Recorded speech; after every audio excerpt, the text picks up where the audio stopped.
The Seal of Relier by August Derleth. Chapter 1. My paternal grandfather, whom I never saw except in a darkened room, used to say of me to my parents, "Keep him away from the sea," as if I had some reason to fear water, when, in fact, I have always been drawn to it. But those born under one of the water signs, mine is Pisces, have a natural affinity for water, so much is well known. They are said to be psychic, too, but that is another matter, perhaps. At any rate, that was my grandfather's judgment, a strange man whom I could not have described to save my soul, though that, in the light of day, is an ambiguity indeed. That was before my father was killed in an automobile accident, and afterwards it was never said in vain, for my mother kept me back in the hills, well away from the sight and sound and the smells of the sea. But what is meant to be, will be. I was in college in a Midwestern city when my mother died, and the week after that my Uncle Sylvan died too, leaving everything he had to me. Him I had never seen. He was the eccentric one of the family, the queer one, the black sheep.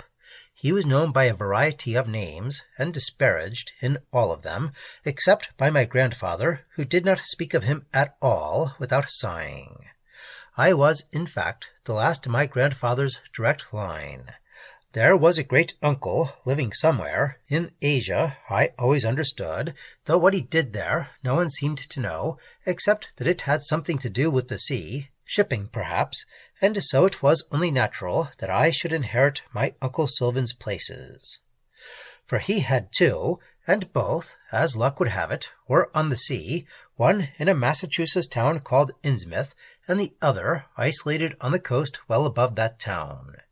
Even after the inheritance taxes, there was enough money to make it unnecessary for me to go back to college, or to do anything I had no mind to do, and the only thing I had a mind to do was that which had been forbidden me for these 22 years, to go to the sea, perhaps to buy a sailboat or a yacht, or whatever I liked. But that was not quite the way it was to be. I saw the lawyer in Boston, and went on to Innsmouth. A strange town, I found it, not friendly, though there were those who smiled when they learned who I was, smiled with a strange, secretive air, as if they knew something they would not say of my Uncle Sylvan. Fortunately, the place at Innsmouth was the lesser of his places. It was plain that he had not occupied it much. It was a dreary, sombre old mansion, and I discovered, much to my surprise, that it was the family homestead, having been built by my great-grandfather, who had been in the China trade, and lived in by my grandfather for a good share of his life, and the name of Phillips was still held in a kind of awe in that town. No, it was the other place in which my Uncle Sylvan had spent most of his life.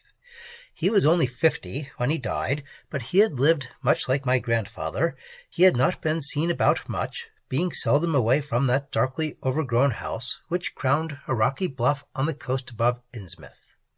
It was not a lovely house, not such a one as would call to the lover of beauty, but it had its own attraction, nevertheless, and I felt it at once. I thought of it as a house that belonged to the sea, for the sound of the Atlantic was always in it, and the trees shut it from the land, while to the sea it was open, its wide windows looking ever east. It was not an old house like that other, 30 years, I was told, though it had been built by my uncle himself on the site of a far older house that had belonged to my great-grandfather too. It was a house of many rooms, but of them all the great central study was the only room to remember, though all the rest of the house was of one story, rambling away from that central room.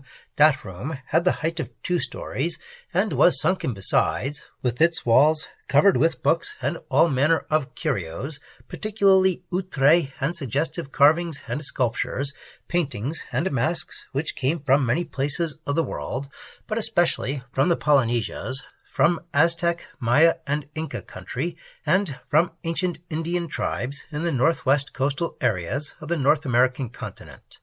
A fascinating and ever-provocative collection which had originally been begun by my grandfather and continued and added to by my Uncle Sylvan. A great handmade rug bearing a strange octopoid design covered the center of the floor, and all the furniture in the room was set between the walls and the center of it. Nothing at all stood on that rug. There was, above all else, a symbolization in the decor of the house.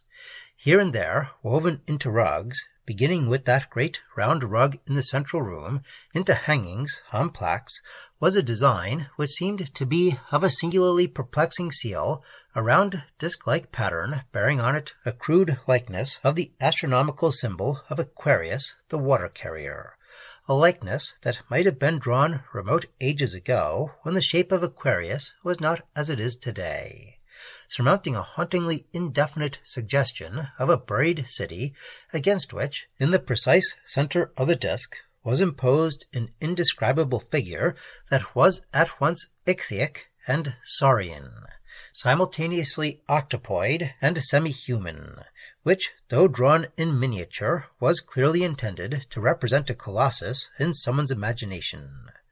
Finally, in letters so fine that the eye could hardly read them, the disk was ringed round with meaningless words in a language I could not read, though far down inside of me it seemed to strike a common chord. Bunglui McGlonoff Cthulhu Relier, Vagan Nagar Fatangen. That this curious design should have exercised upon me from the beginning the strongest possible attraction did not seem at all strange, though its significance did not come to me until later. Nor could I account for the unimaginably strong pull of the sea, though I had never before set foot in this place. I had the most vivid impression of having returned home. Never in all my years had my parents taken me east. I had not before been east of Ohio, and the closest I had come to any substantial body of water had been in brief visits to Lake Michigan or Lake Huron. That this undeniable attraction existed so patently I laid quite naturally to ancestral memory. Had not my forebears lived by the sea, on it, and beside it, for how many generations? 2 of which I knew, and perhaps more before that. They had been mariners for generations until something happened that caused my grandfather to strike far inland and to shun the sea thereafter, and cause it to be shunned by all who came after him. I mention this now because its meaning comes clear in all that happened afterwards, which I am dedicated to setting down before I am gone to be among my own people again. The house and the sea drew me. Together they were home, and gave more meaning to that word even than the haven I had shared so fondly with my doting parents only a few years before. A strange thing, and yet stranger still, I did not think it so at the time. It seemed the most natural occurrence, and I did not question it. Of what manner of man my Uncle Sylvan was, I had no way of knowing at once. I did find an early portrait of him, done by an amateur photographer. It was a likeness of an unusually grave young man, surely not more than 20, to judge by his appearance, and of an aspect which, while not exactly unattractive, was doubtless repellent to many people, for he had a face which suggested something more than just the humanness of him. With his somewhat flat nose, his very wide mouth, his strangely basilisk eyes. There was no more recent photograph of him, but there were people who remembered him from the years when he still walked or drove into Innsmouth to shop, as I learned on a day I stopped into Asa Clark's store to buy my supplies for the week. "You're a Phillips?" asked the aged proprietor. I admitted that I was. "Son of Sylvan?" "My uncle never married," I said.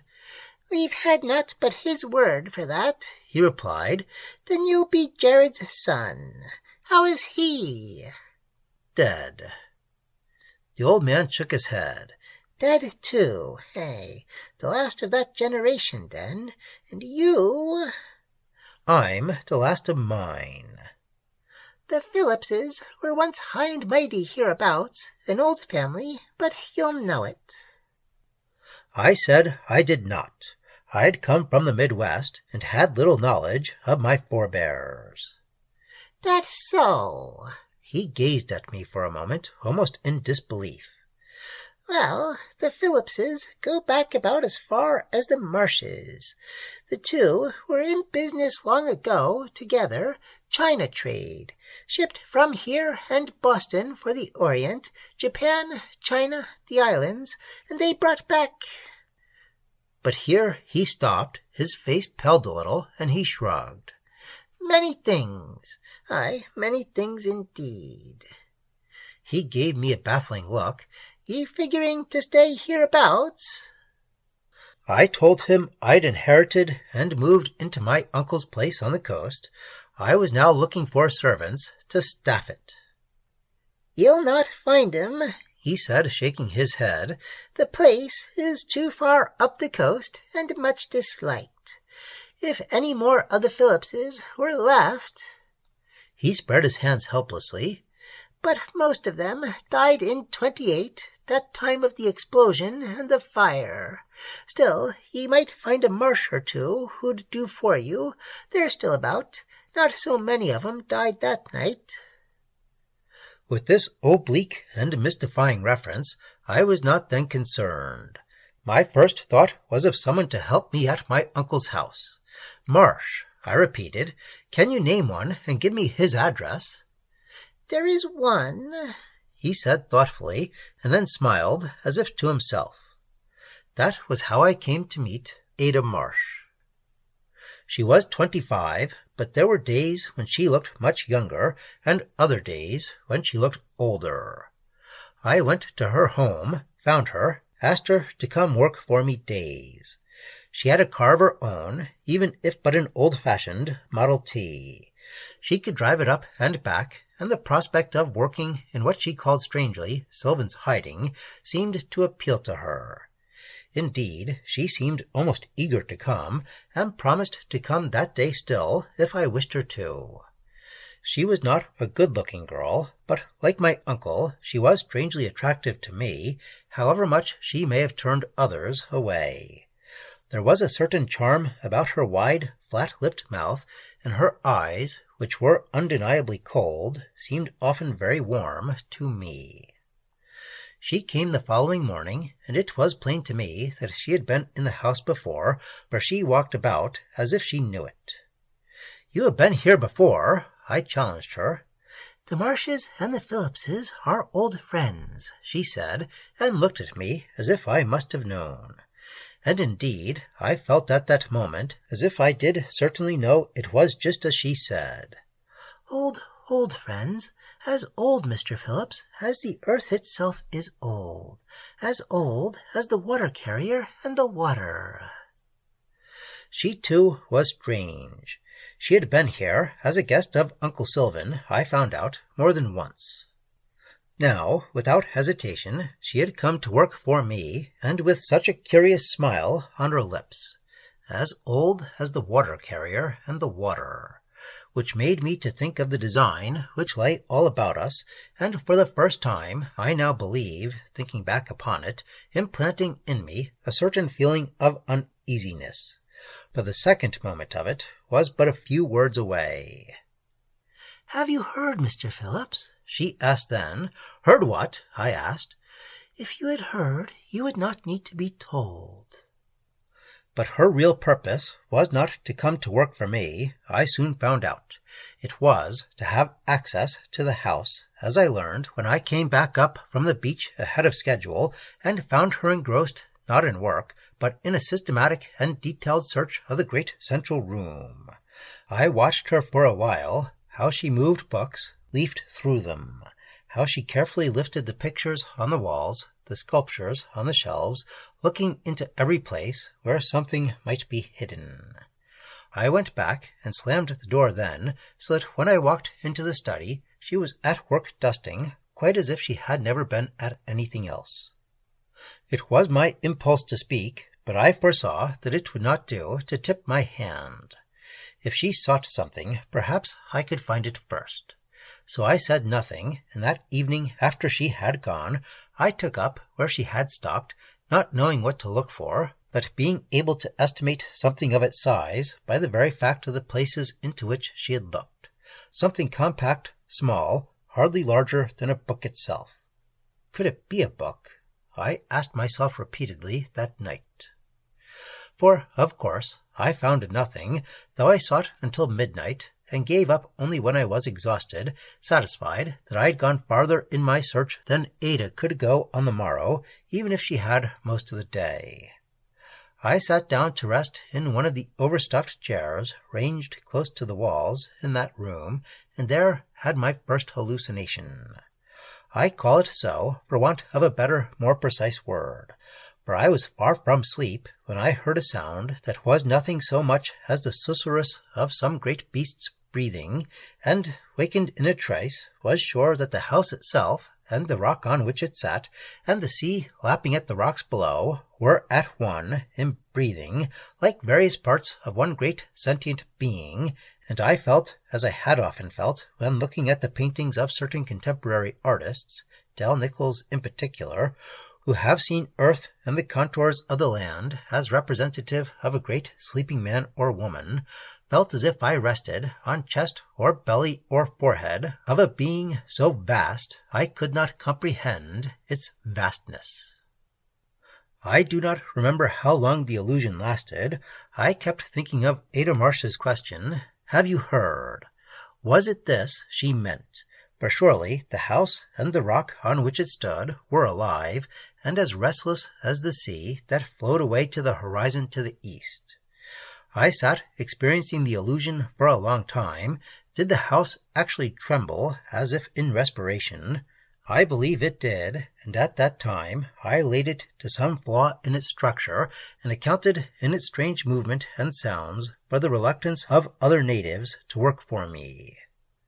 On the third day I confronted Ada in the midst of her search. "What are you looking for, Ada?" I asked. She measured me with the utmost candor, and I decided that I'd seen her thus before. "Your uncle was in search of something I thought maybe he had found. I, too, am interested in it. Perhaps you would be, too, if you know. You are like us. You are one of us, of the Marshes and the Phillipses before you." "What would it be?" "A notebook, a diary, a journal, papers." She shrugged. "Your uncle spoke very little of it to me, but I know. He was gone very often, long periods at a time. Where was he then? Perhaps he had reached his goal, for he never went away by road." "Perhaps I can find it." She shook her head. "You know too little. You are like an outsider." "Will you tell me?" "No. Who speaks so to one too young to understand? No, Mr. Phillips, I will say nothing. You are not ready." I resented this, and I resented her. Yet I did not ask her to leave. Her attitude was a provocation and a challenge.